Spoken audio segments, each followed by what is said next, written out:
Two men obsess over the same animal in Moby-Dick. Ahab wants it dead. Ishmael wants to know everything about it. Its skeleton, its skin, its myths, its history. One obsession ends in a kill. The other fills 800 pages. Melville needed both to write the book at all. History remembers Ahab. Nobody quotes Ishmael. Yet Ishmael's kind of obsession, patient and cataloguing, in love with a subject for no reason except that it's his, is the rarer one now. This one splits down the middle. First, 200 years back, to a failed sailor who accidentally wrote the deepest study of obsession in American fiction. Then to now, where almost nobody has to go looking for anything anymore, and what that ends up costing. His father's business had collapsed years earlier, and by 1841, Melville had already failed at teaching, at surveying, at nearly everything else. Boarding an obscure whaler out of New Bedford wasn't a calling. It was the last job left that would take him. 2 horror stories were already circulating before he touched the subject. A ship rammed and sunk by a whale in 1820, 5 of 20 survivors alive only because they'd eaten the dead, and a real albino whale off Chile, still carrying dozens of unfinished harpoons. Melville will spend the next decade turning stories like these into 2 characters: Ishmael, a broke narrator who takes the voyage out of boredom, and Ahab, a captain hunting one specific whale out of revenge. The ship's captain was ill-tempered and dictatorial by his own crew's account. Rations ran short, punishment ran long. 7 men were eventually flogged and locked in the blubber room for refusing duty. Nearly half the crew, 11 of 26, deserted before the voyage ended. 18 months in, Melville and a friend jump ship at the Marquesas, where the islanders were rumored to be cannibals. Melville hurts his leg escaping and gets left behind, waiting on medicine that never comes. He learns years later his friend simply boarded another ship. Ahab, the character born from this, is nothing like his creator. He does not jump ship. He does not change his mind. He drags an entire crew into one private grudge and refuses to turn back. Melville lasted 18 months and ran. The real obsession behind the book wasn't Ahab's kind at all. Melville said writing it meant swimming through libraries. One whole chapter on whale anatomy is lifted almost word for word from an old encyclopedia entry by a man who had actually hunted them. Moby-Dick had taken Ahab's leg years earlier, before the book even begins. Other whalers had crossed the same whale and lived to describe it. White as snow, impossibly old, nearly impossible to kill. The grudge has a very specific origin. The whale already won once. In the book, the chase takes 3 days. The whale destroys boat after boat, then drags Ahab under by his own harpoon line. Only Ishmael survives, floating on a coffin until a passing ship happens to notice him. None of it worked. Published in 1851 to confusion and reviews that dismissed it outright, the book earned back almost nothing of what it cost him. He spent the next 4 decades broke, mostly not writing novels at all, watching the thing sink without him.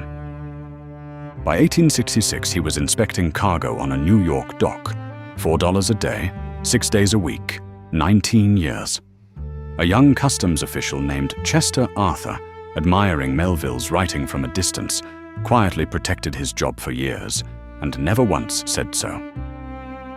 When he died in 1891, the New York Times obituary misspelled his name. Nobody left remembered him well enough to catch it. 30 years later, a generation of scholars found the book, read it properly for the first time, and called it one of the greatest ever written in English. Ishmael spends 800 pages cataloging whales nobody asked him to catalog. Bones, skin, myths, history, every scrap of lore he can find. He even sorts them by size, borrowing the names printers use for books: folio, octavo, duodecimo. That kind of attention has mostly gone extinct. Then he admits the system doesn't work. He leaves it unfinished on purpose and says so, comparing it to a cathedral left standing with the cranes still on the tower. Years of work, no conclusion, and he publishes it anyway. Most tastes arrive finished now. Somebody else did the finding, the sorting, the deciding, and what gets passed along is the verdict. A verdict is cheap to hold. Nobody has to go anywhere to hold one, and nothing about holding one changes a person. Escaping that first ship handed Melville nothing of his own. His next one carried a sickly captain and a mutiny, and he ended up jailed in Tahiti. Leaving one situation just lands a person inside the next one. Only the writing, years later, was ever actually his. Ishmael's voice gets borrowed constantly, the voice of a man who has read everything and can prove it. Melville swam through libraries to earn that voice, and still called his own system a failure. The borrowers stand on the shoreline, describe the water, and call it swimming. The difference is the cost. Ishmael gave years to a subject that gave him nothing back, and finished with a system he knew was broken. A borrowed interest costs an afternoon, and an afternoon holds about as much of a person as you'd expect. Ishmael lost years to a whale that owed him nothing back. No prize was waiting, no one was keeping score. Most interests today arrive already resolved, at no cost, and get treated the same way afterward. Opened once, then set down for good. Real attention costs months of nothing. Wrong turns and dead seasons where the whole thing looks stupid from the outside and stupider from the inside. Nobody spends that on a subject already summarized. It gets spent when something unnamed won't leave a person alone. Nobody chooses this. The subject picks the person, usually at a bad time, and refuses to leave.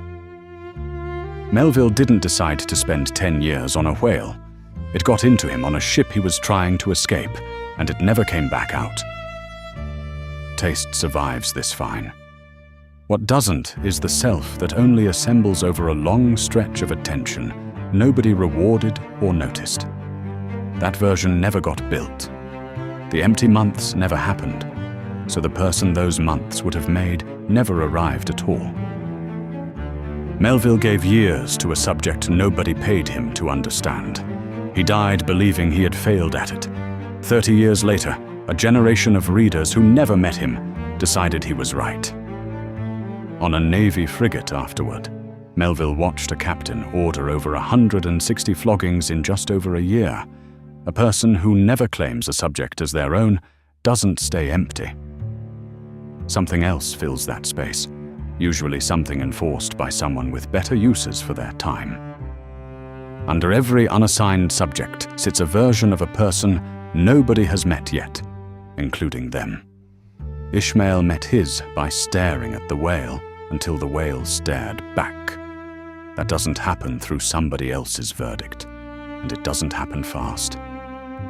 No right age for this, no season it opens. Some people find it at 20, some at 60, and plenty spend a life circling something they never name. Nothing is missed. Whatever surfaces, stay with it longer than it makes sense to. Ishmael never killed anything. He just refused to stop looking, and that took the whole voyage. His system stayed unfinished, his cathedral kept its cranes, and the looking was the part that mattered. Nothing worth understanding waits at a marked position. Thank you for watching.